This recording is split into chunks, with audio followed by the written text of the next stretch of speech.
here's something that I get a little bit twisted up on, and that's dependencies. Um, I'd heard the word dependencies. I think, dictionary wise, I understand what it means.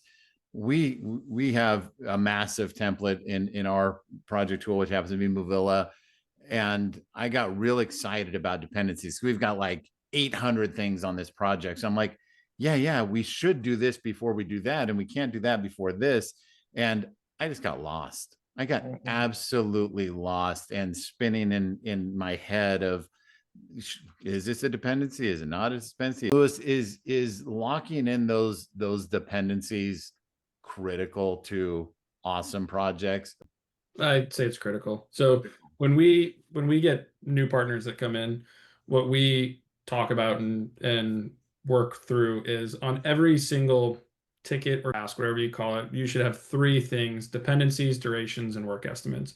Duration, people get a little bit stuck on, and if you're having a hard time with dependencies, duration is a good place to start. It's essentially the work window, right? So if you're going to do your scope review and you think it should only take you 2 hours, but you know there's going to be some back and forth with the sales team saying, hey, what is this security, question that's in there, like Ryan was calling out.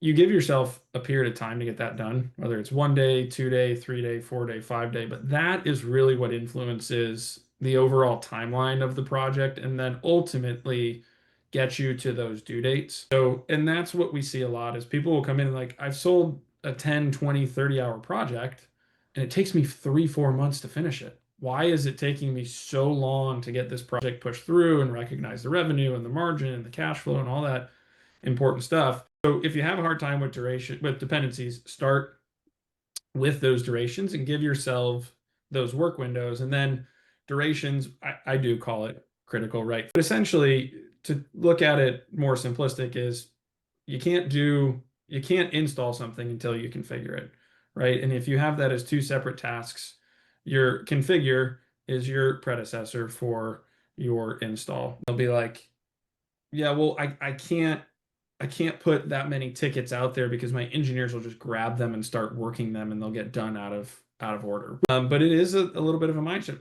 set change to say, hey, I can't have you going out and doing this until we, do a scan and review because we might find something else that needs to be done, and then you're ultimately going back.